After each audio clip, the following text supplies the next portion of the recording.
Hello, my name is Mafaro, and I will be reading It Works, the famous little red book that makes your dream come true.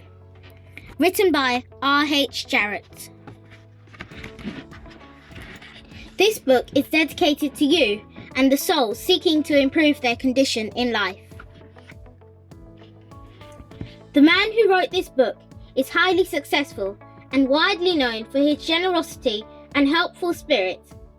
He gives full credit for all that he has accomplished in mastering circumstances, accumulating wealth, and winning friends, to the silent working out of the simple, powerful truth which he tells of in his work. He shows you here an easy, open road to a larger, happier life, knowing that the greatest good comes from helping others without expecting praise. The author of this work has requested that his name be omitted. A concise, definite, resultful plan with rules, explanations, and suggestions for bettering your condition in life. Acknowledgement. We thank the anonymous believers who have continued to spread the message of this book. The author sent the manuscript of this book for criticism to a friend, who returned it with the notation, "It works." This judgment, born of experience, was adopted as the title of the book. The first principle is, what is the real secret of obtaining desirable possessions? Are some people born under a lucky star or other charms which enables them to have all that which seems so desirable? And if not, what is the cause of the difference in conditions under which men live? Many years ago, feeling that there must be a logical answer to this question, I decided to find out, if possible, what it was. I found the answer to my own satisfaction, and for years have given the information to others who have used it successfully. From a scientific, psychological, or theological viewpoint, some of the following statements may be interpreted as incorrect, but nevertheless, the plan has brought the results desired to those who have followed the simple instructions, and it is my sincere belief that I am now presenting it in a way which will bring happiness and possessions to many more. If wishes were horses, beggars would ride, is the attitude taken by the average man and woman in regard to possessions. They are not aware of a power so near that it is overlooked, so simple in operation that it is difficult to conceive, and so sure in results that it is not made use of consciously or recognized as the cause of failure of success. "Gee, I wish that were mine," is the outburst of Jimmy, the office boy, as a new red roadster goes by, and Florence, the telephone operator, expresses the same thought regarding a ring in the jeweller's window, while poor old Jones, the bookkeeper, during the Sunday stroll, replies to his wife, "Yes, dear, it would be nice to have a home like that, but it is out of the question. We will have to continue to rent." Landon, the salesman, protests that he does all the work, gets the short end of the money, and will someday quit his job and find a real one. And President Bondum, in his private sanction, voices a bitter tirade against the annual attack of hay fever. At home, it is much the same.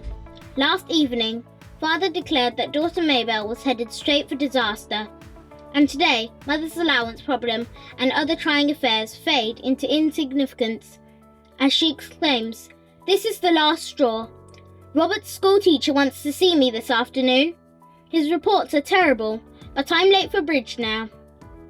She will have to wait until tomorrow." So goes the endless stream of expressions like these from millions of people in all classes who give no thought to what they really want and who are getting all they are entitled to or expect. If you are of these millions of thoughtless talkers or wishers and would like a decided change from your present condition, you can have it. But first of all, you must know what you want, and this is no easy task. When you can train your objective mind, the mind you use every day, to decide definitely upon the things or conditions you desire, you will have taken your first big step in accomplishing or securing what you know you want. To get what you want is no more mysterious or uncertain than the radio waves all around you. Tune in correctly and you get a perfect result. But to do this, it is, of course, necessary to know something of your equipment and have a plan of operation. You have within you a mighty power, anxious and willing to serve you, a power capable of giving you that which you earnestly desire. This power is described by Thomson J. Hudson, Ph.D., LL.D., author of The Law of Psychic Phenomena, as your subjective mind.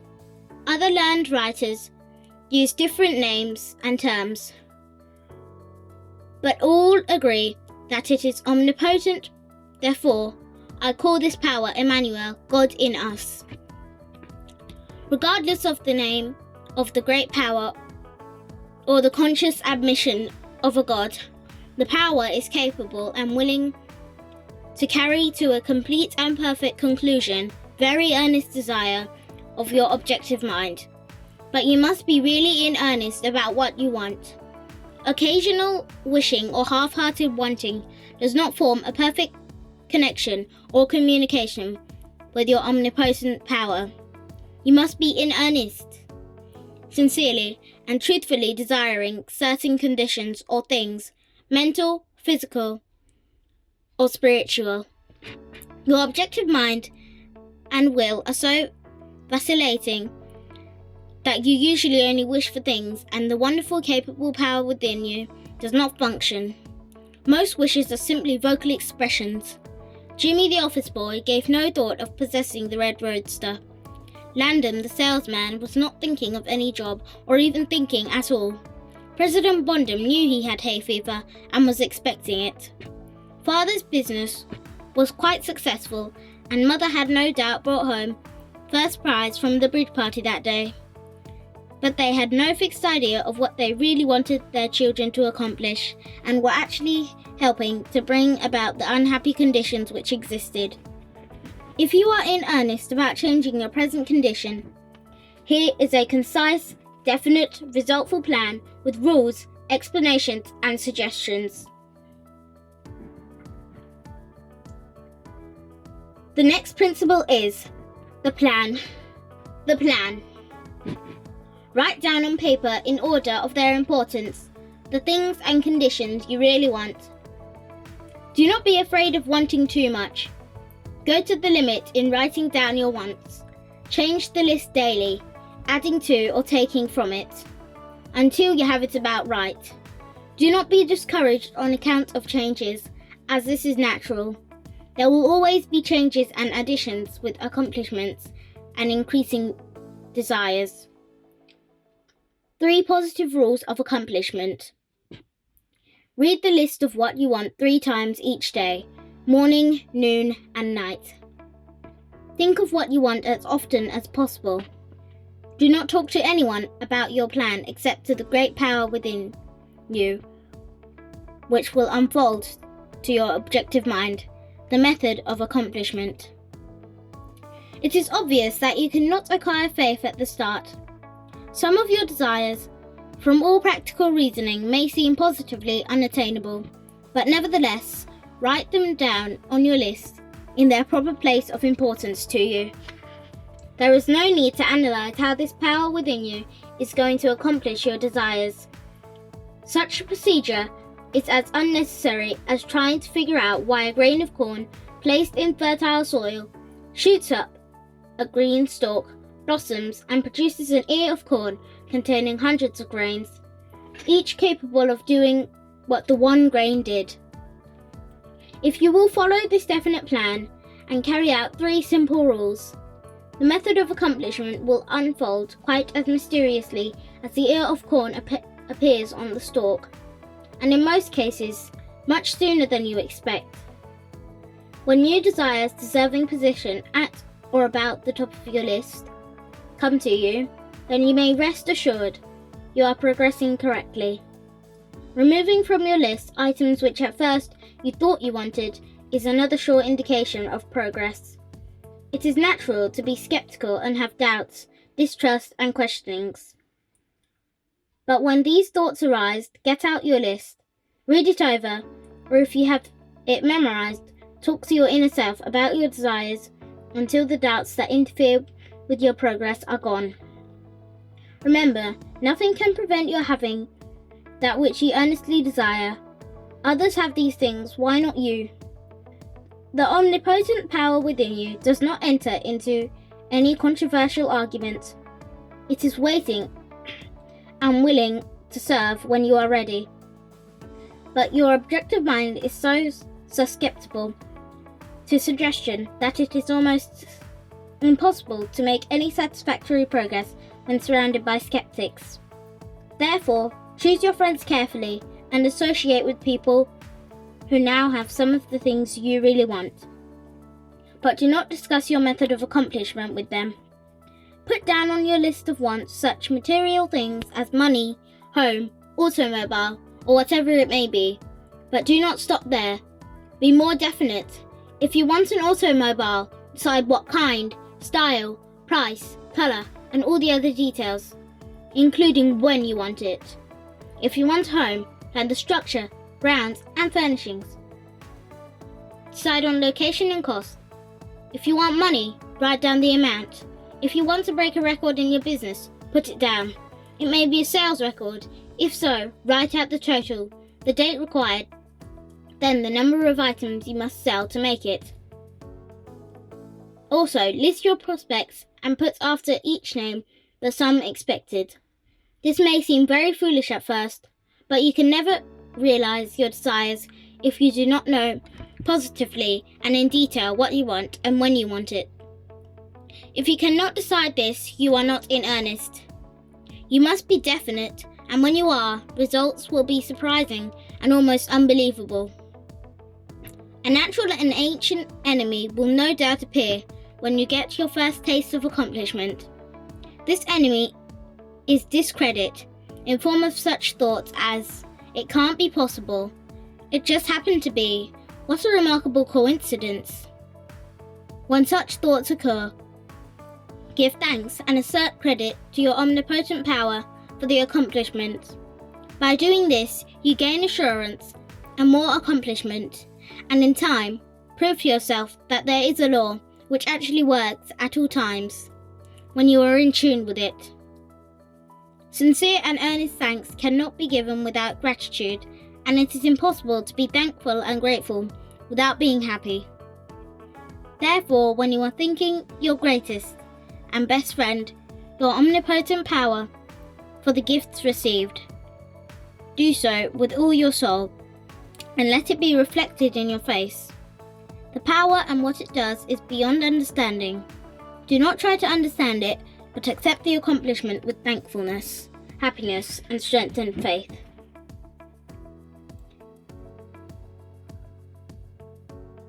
The next principle is caution. Caution. It is possible to want and obtain that which will make you miserable, that which will wreck the happiness of others, that which will cause sickness and death, that which will rob you of eternal life. You can have what you want, but you must take all that goes with it. So in planning your wants, plan that which you are sure will give to you and your fellow man the greatest good here on earth, thus paving the way to that future hope beyond the pale of human understanding. This method of securing what you want applies to everything you are capable of desiring, and the scope being so great, it is suggested that your first list consists of only those things with which you are quite familiar, such as amounts of money or accomplishment, or the possession of material things. Such desires as these are more easily and quickly obtained than the discontinuance of fixed habits, the welfare of others, and the healing of mental or bodily ills. Accomplish the lesser things at first, then take the next step, and when that is accomplished, you will seek the higher and really important objectives in life. But long before you reach this stage of your progress, many worthwhile desires will find their place on your list. One will be to help others as you have been helped. Great is the reward to those who help and give without thought of self, and it is impossible to be unselfish without gain.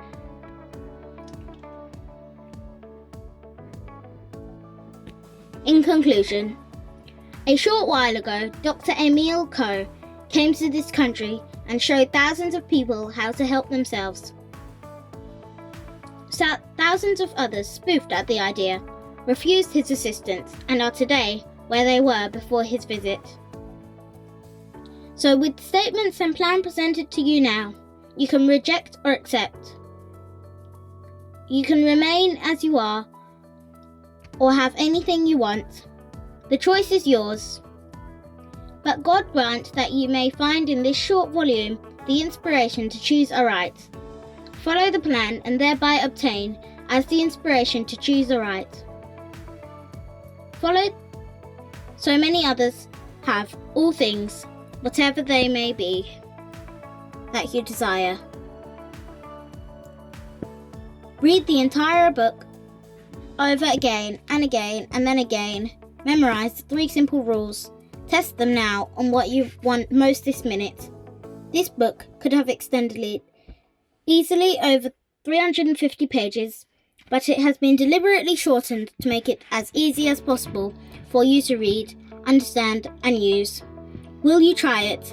Thousands of bettered lives will testify to the fact that it works. A letter to you from the author.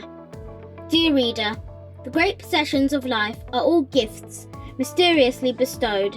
Sight, hearing, aspiration, love, or life itself. The same is true of ideas. The richest of them are given to us. As for instance, the powerful idea which this book has given you. What are you going to do with it?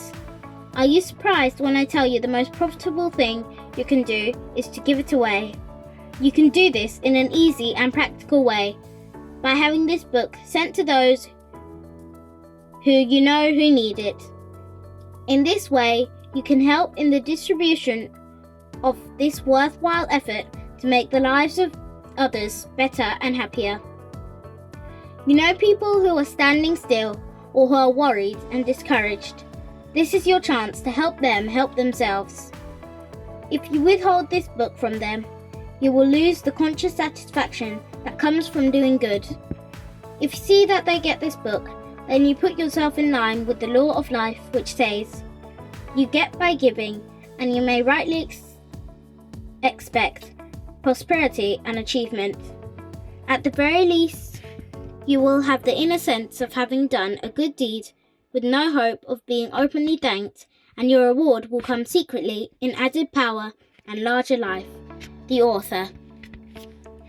It Works, the little red book that makes your dreams come true.